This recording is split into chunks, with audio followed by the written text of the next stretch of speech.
Dice así: ahora bien, aún el primer pacto o testamento tenía ordenanzas de culto y un santuario terrenal. Diga santuario terrenal. Sigan acá. Porque el tabernáculo estaba dispuesto así.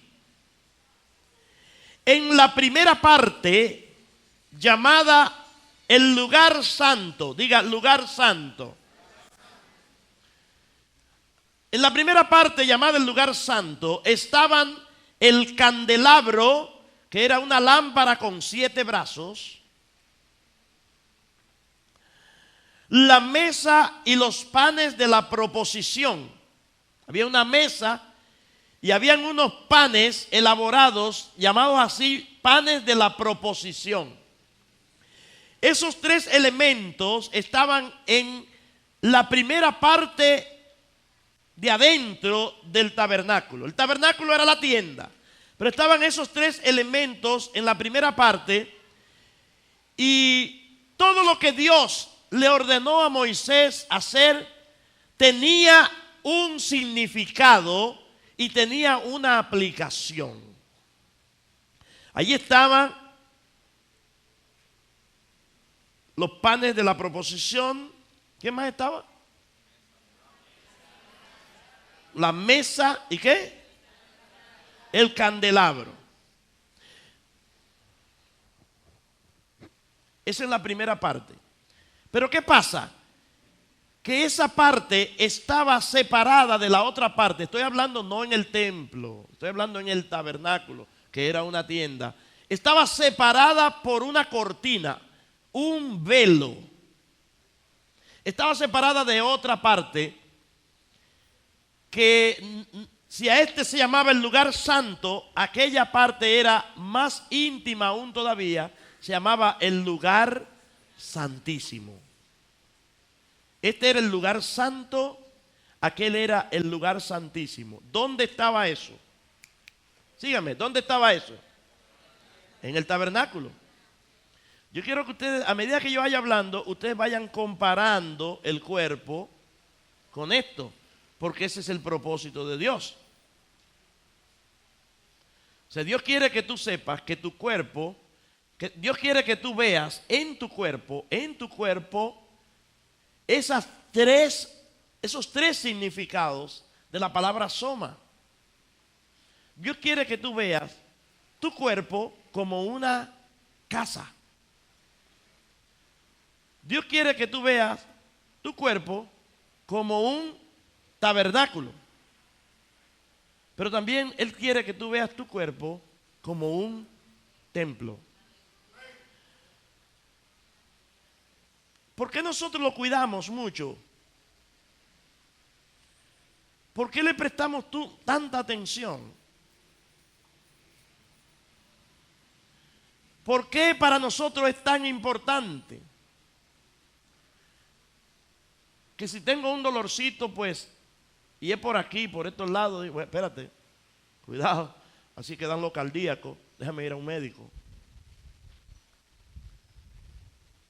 Que si nunca habíamos tenido un dolorcito por aquí y de un momento a otro se te pegó un dolor fuerte ahí, bueno, ya inmediatamente comienza a pensar, y cuidado si tengo un tumor en el cerebro, y comienza a hacer conjeturas. Lo cuidas, le das todos los gustos. Cuando ustedes mujeres van a una tienda, saben que lo que voy a decir es así, que pasan por donde hay accesorios, que pasan por donde hay aretes, collares.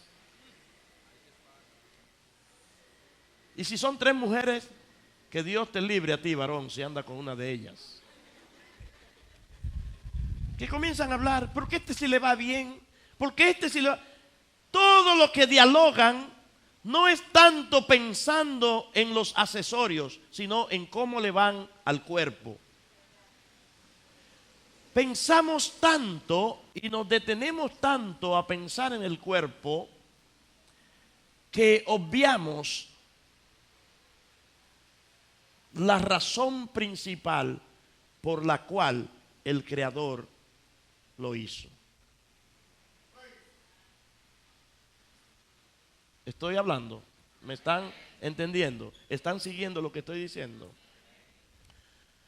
Pues oiga esto.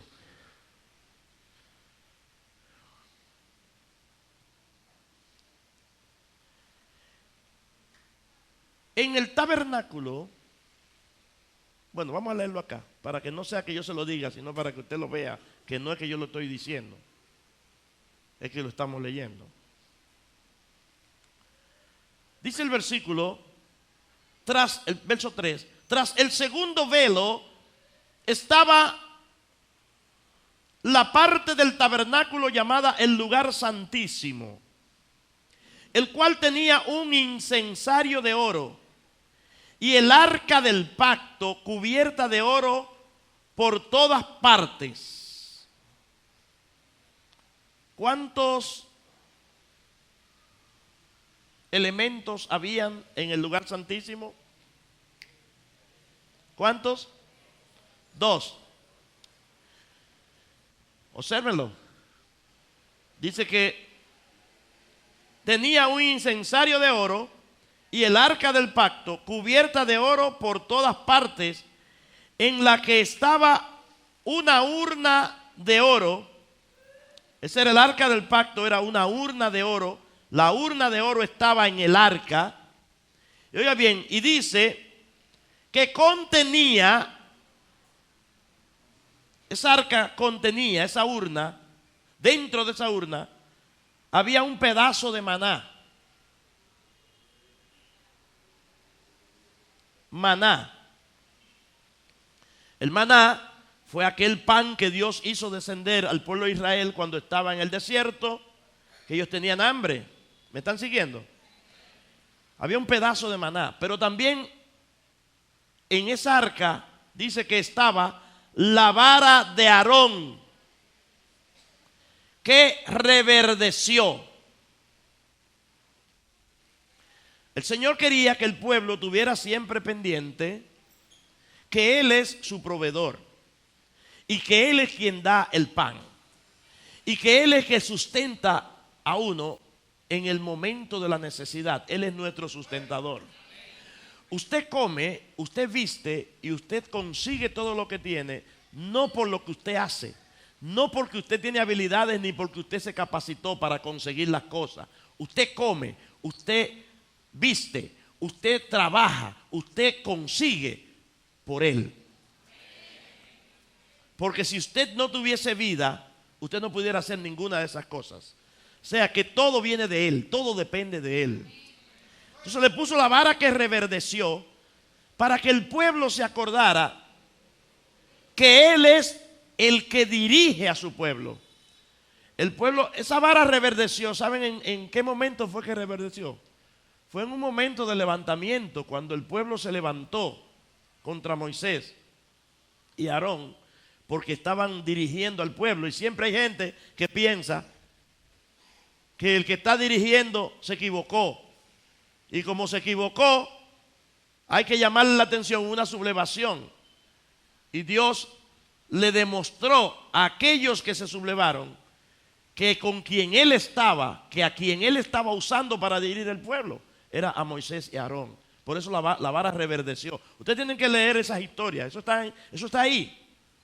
Entonces, le puso esa vara, le dijo, guárdame esa vara ahí, para que el pueblo tuviera eso siempre pendiente. No obstante, también había otro elemento en la urna. Estamos hablando de que habían 2 elementos en el lugar santísimo, que eran, ¿cuál eran? ¿Cuál eran? El incensario de oro y el arca del pacto. Pero dentro del arca del pacto, en esa urna, habían 3 elementos. No pierdan de vista. El maná, la vara que reverdeció, la vara de Aarón, y las tablas del pacto estaban allí.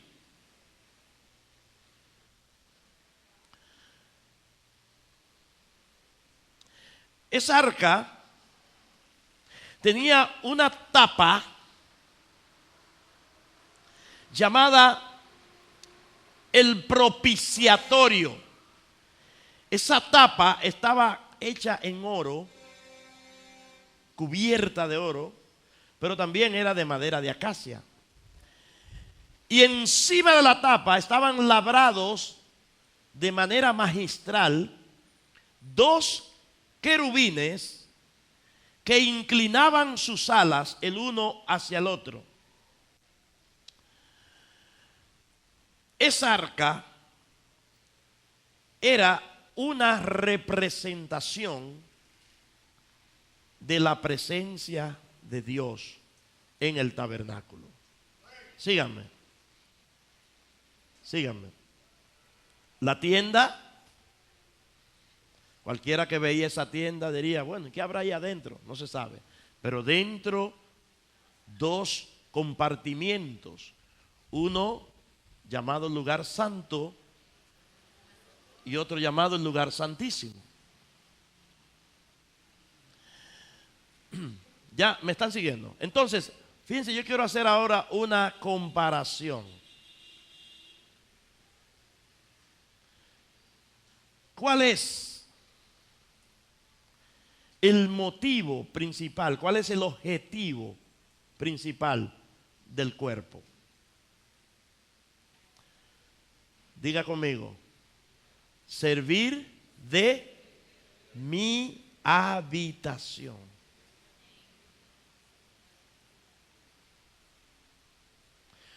Si yo te preguntara, ¿dónde tú vives? Tú me podrías malinterpretar y decirme, bueno, en la casa número tal de la calle tal. No, yo te estoy preguntando, ¿dónde tú vives? Entonces tú tienes que responderme, dentro de este tabernáculo. ¿Me están siguiendo? ¿Dónde tú vives? ¿Dónde tú vives? Dentro de esta casa. ¿Qué es tu cuerpo? Es tu habitación. Eso quiere decir que tu cuerpo no eres tú. Tu cuerpo es tu habitación.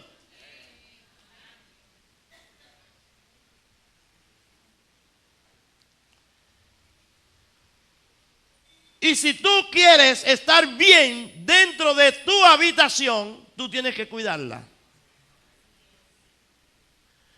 Tú tienes que cuidar tu habitación.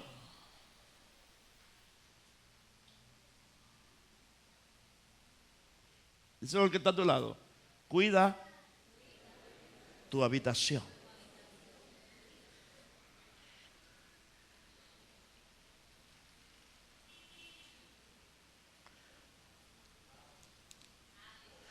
El lugar santo, ese compartimiento, representa el alma.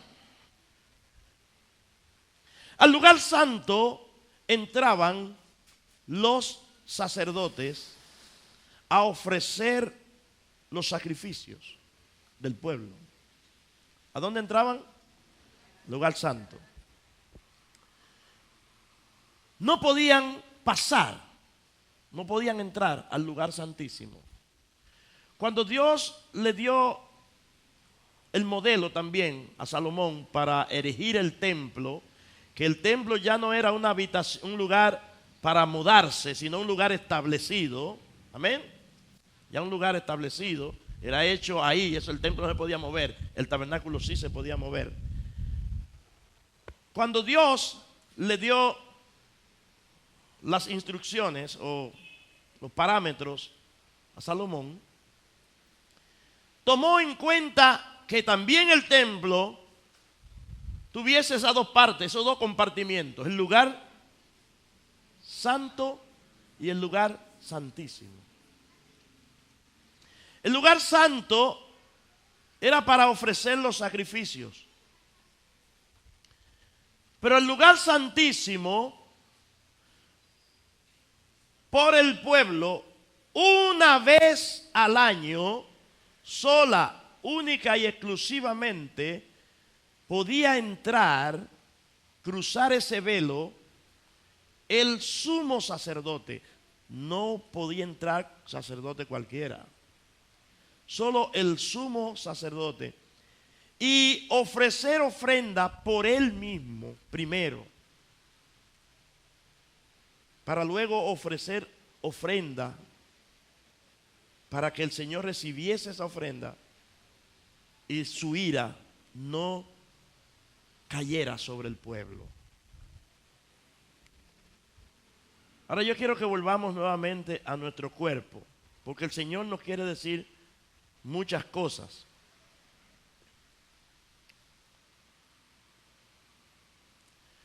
Dios nos entregó a nosotros un cuerpo. Yo quiero pedirle, por favor, si son tan amables, que vayamos al libro de 1 Corintios, capítulo 15, y que trate de afinar sus oídos lo más que usted pueda espiritualmente, porque voy a decir algunas cosas aquí que a mí mismo me dio cierta brega entenderlas.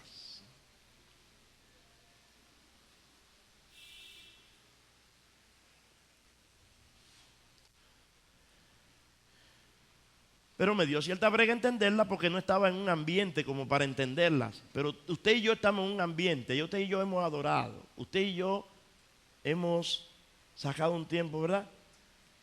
Tal vez no estaba preparado para oír eso en ese momento, pero el Señor siempre se la luce conmigo, ¿no? Tú vas a entender, aunque sea fuetazo, pero va a entender. 1 Corintios capítulo 15, por favor.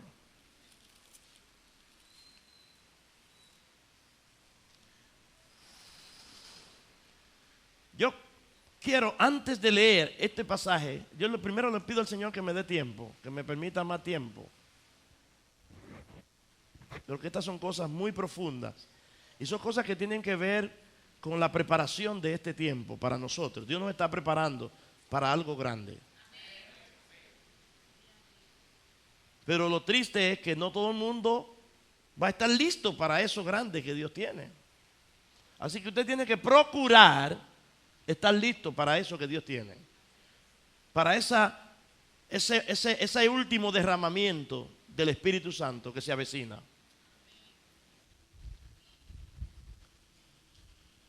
Dije al principio que ya hay una ley establecida, lo que se llama la muerte. De la manera que está establecido para los hombres que mueran una sola vez. La muerte viene como consecuencia del pecado. Esto suena evangelístico para las personas que están por primera vez, que no han oído mucho del Evangelio. De la manera que está establecido para los hombres que mueran una sola vez y después de esto el juicio. La muerte viene por causa del pecado. Hay un verso bien conocido que dice que la paga del pecado, o sea, el sueldo, la paga del pecado es la muerte. El pecado nos pagó con la muerte. ¿Y saben ustedes lo que es la muerte? La palabra muerte significa, diga, separación. ¿Qué significa muerte? Separación.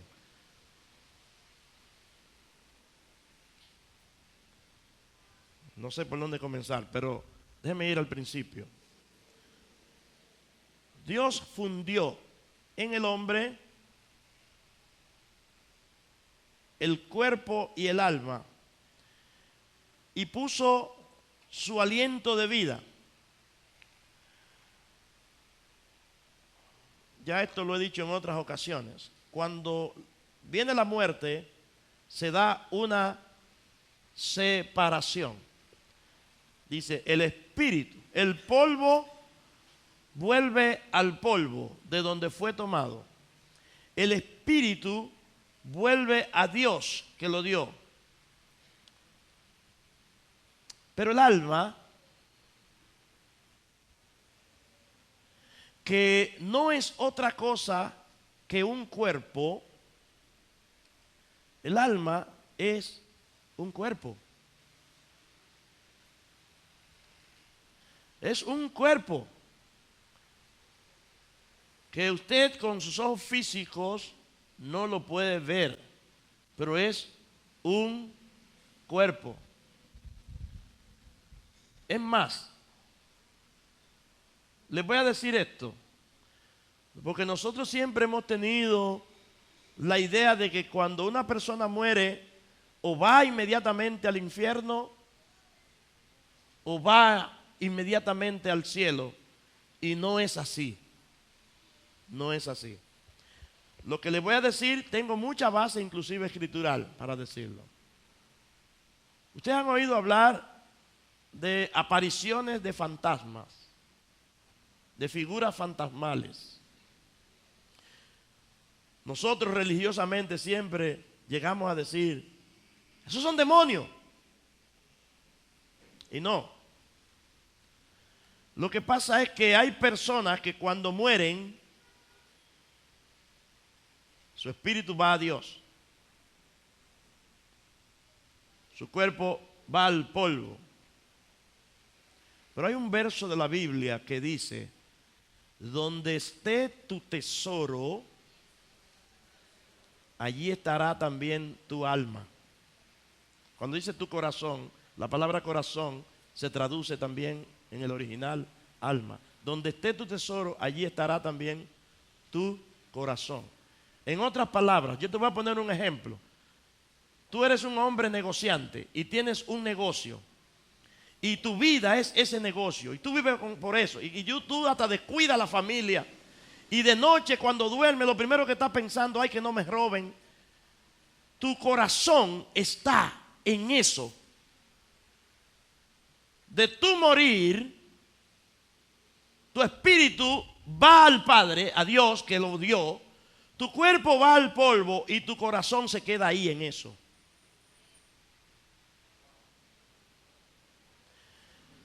Puede que sea fácilmente visible dependiendo de cuán apegado esté tu corazón a eso.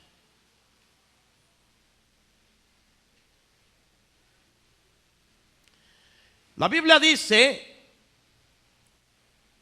en el libro de Apocalipsis que en el día del juicio, para el juicio, el mar entregará sus muertos. El Hades, el infierno, entregará sus muertos, pero dice que también la muerte entregará sus muertos. ¿Y cuáles son esos muertos? Esas personas que están atrapadas en sus intereses.